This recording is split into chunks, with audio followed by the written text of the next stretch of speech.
ವೈಯಕ್ತಿಕವಾಗಿ ಚರ್ಚೆ ಆಗ್ಬೇಕು ಹೊರತು ಈ ತರ ವೈಯಕ್ತಿಕವಾದ ಯಾವ ಕೆಲಸ ಬಾರದ ವಿಚಾರಗಳನ್ನೆಲ್ಲ ತಗೊಂಡು ಸದನ ಹಾಳು ಮಾಡಬಾರ್ದು. ಸದನ ಹಾಳು ಮಾಡಬಾರ್ದು. ಇದು ಒಳ್ಳೇದಲ್ಲ. ಇದು ಜನಸಾಮಾನ್ಯರ ದುಡ್ಡಿನ ಆ ತೆರಿಗೆ ಹಣ ಖರ್ಚು ಮಾಡುತ್ತಾ ಇರೋದು ಜನಸಾಮಾನ್ಯರು. ಯಾರೇ ಮಾಡಿ ಇದು ಒಳ್ಳೇದಲ್ಲ. ಒಳ್ಳೆ ರಾಜಕೀಯ ಅಲ್ಲ, ಒಳ್ಳೆ ಬೆಳವಣಿಗೆ ಅಲ್ಲ, ರಾಜ್ಯ ದೃಷ್ಟಿಯಿಂದ ಒಳ್ಳೇದಲ್ಲ. ನಾನು ಈ ಸದನ ಶುರುವಾತದಿಂದ 10-12 ದಿವಸದಿಂದ ನೋಡ್ತಾ ಇದ್ದೇನೆ. ಬರೀ ಇದೇ ಗಲಾಟೆ, ಇದೇ ಘರ್ಷಣೆ, ಬರೀ ವೈಯಕ್ತಿಕವಾದ ಇದು ಮಾಡ್ಕೊಂಡು ಹೋಗೋದಲ್ಲ. 100 ಜನ ಚೇರ್ಮನ್ಗಳು ಈಗ ಮಾನ್ಯ ಅಧ್ಯಕ್ಷರೇ ಮಾಡಿ ಸರ್ಕಾರದ ಹಣ ಮಾಡ್ತಾ ಇರೋರು ನೀವು. ಅದನ್ನ ಪಾಸ್ಟ್ ಮಾಡ್ತೀರಿ ಸ್ವಾಮಿ. ಚರ್ಚೆ ಮಾಡಿದಾಗ ನೀವು ಅವಕಾಶ ತಗೊಂಡು ಅವ್ರು ಏನ್ ಮಾಡಿದ್ದಾರೆ ಅದನ್ನ ಹೇಳಿ ಅವ್ರಿಗೆ. ನೀವು ಹಿಂಗ್ ಕೂಗಿ ಹಾಕೊಂಡು ಹೇಳಿದ್ರೆ ಯಾರಿಗೆ ಗೊತ್ತಾಗುತ್ತೆ? ಅಲ್ಲೇನ್ ದಾಖಲಾತಿ ಆಗುತ್ತಾ? ಏನೂ ಇಲ್ಲ. ಸುಮ್ಮನೆ ಯಾವ್ದೋ ಬಾಯಿ ಚಟಕ್ ಮಾತಾಡ್ಬೇಕಷ್ಟೇ. ಮಾನ್ಯ ವಿರೋಧ ಪಕ್ಷದ ನಾಯಕ ಅಶೋಕ್ ಅವರು ಏನ್ RSS ಅಂದ್ರೆ ಎಕ್ಸ್ಪೋಸ್ ಮಾಡಿದ್ದಾರೆ ಅಂತ ಹೇಳಿ ಅದನ್ನು ಮುಚ್ಕೊಳಕ ಇದೆಲ್ಲ ಎಬ್ಬಿಸ್ತಾ ಇದ್ದಾರೆ ಮುಖ್ಯಮಂತ್ರಿಗಳಿಗೆ.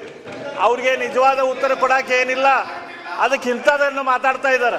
ಈಗ ನಿಮ್ಮ ಮುದ್ದೆ ನಾನು ಇಲ್ಲಿ ನೋಡ್ತಾ ಇರೋದು ನೋಡಿದ್ರೆ ಸ್ವಲ್ಪ ಶಾಂತಿಯಾಗಿದ್ರೆ ಮುಖ್ಯಮಂತ್ರಿಗಳು ಉತ್ತರ ಮುಗಿಸ್ತಾರೆ. ದಯಮಾಡಿ ಅವಕಾಶ ನೋಡ್ರಿ. ಅದು ಅನ್ಪಾರ್ಲಿಮೆಂಟರಿ ವರ್ಡ್ ಆಗಿದ್ರೆ ಸದನದಿಂದ ಕಡತದಿಂದ 10 ನಿಮಿಷದಲ್ಲಿ ತೆಗೆದಾಗ್ತಾ ಇದ್ದೆ, 1 ನಿಮಿಷದಲ್ಲಿ. ಅದಲ್ಲ, ಅದು ಆ ಪದನ ವಿರೋಧ ಪಕ್ಷದ ನಾಯಕರು ರಾಹುಲ್ ಗಾಂಧಿ ಅವರಿಗೆ ನಿಮ್ಮನ್ನು ಬೈದಿದ್ರೆ ನೀವು ಹೊರಗಡೆ ಜಗಳಾಡಿ ಇಲ್ಲಿ ಯಾಕೆ ಸದನ ಹಾಳು ಮಾಡ್ತೀರಿ? ನೀವು ಸುಮ್ಮನೆ ಇರ್ಬೇಕು. ನಾವು ಸದನ ಯಾಕೆ ಹಾಳು ಮಾಡ್ತೀರಿ?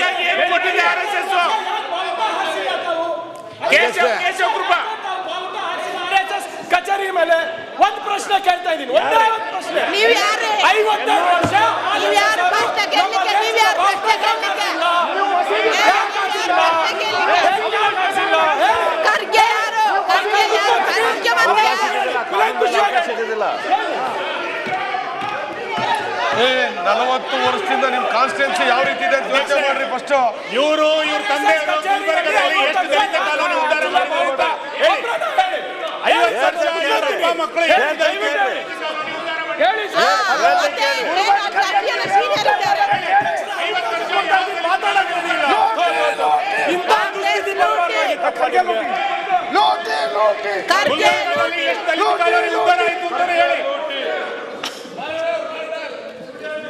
ಕಾಶ್ಮೀರದಲ್ಲಿ ಲಾಲ್ ಚೌಕ್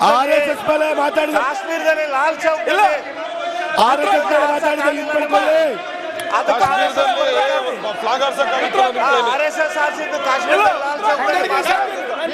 ನಿಮ್ಮ ಕಾಂಗ್ರೆಸ್ ಯೋಗ್ಯತೆಗೆ ಲಾಲ್ ಚೌಕದಲ್ಲಿ ಎಲ್ರಿ ಭಾಗವಹಿಸಿದ್ರಿ ನೀವು? ನೀತಿ ಹೇಳಕ್ ಬರ್ತೀರಾ? ಸ್ವಾತಂತ್ರ್ಯ ಚಳವಳಿಯಲ್ಲಿ ಎಲ್ಲಿ ಭಾಗವಹಿಸಿದ್ರಿ ಇವರು? ರಾಮಲಿಂಗಾರೆಡ್ಡಿ ಸರ್ ಎಲ್ಲರ